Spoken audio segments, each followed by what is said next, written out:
கண்டா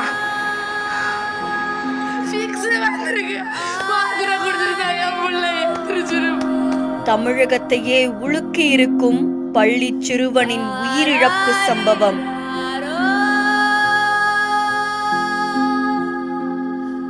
திருச்சியில ஒரு தனியார் பள்ளியில 2ஆம் வகுப்பு மாணவன் திடீரென உயிரிழந்த சம்பவம் பெரும் சோகத்தை ஏற்படுத்தியிருக்கு. பால் பண்ணை மகாலட்சுமி நகர் பகுதியில வசிச்சுட்டு வரக்கூடிய இந்த குடும்பத்துல 2ஆம் வகுப்பு படிக்கக்கூடிய ஒரு சிறுவன் இருக்காங்க.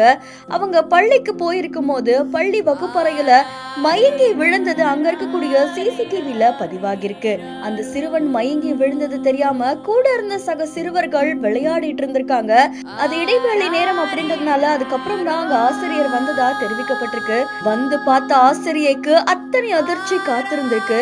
அதை தொடர்ந்து அங்க இருக்கக்கூடிய தனியார் மருத்துவமனைக்கு பள்ளி நிர்வாகம் அந்த மாணவனை அழைச்சிட்டு போயிருக்காங்க. அப்போ அவங்க உயிரிழந்ததா தெரிவிச்சிருக்காங்க.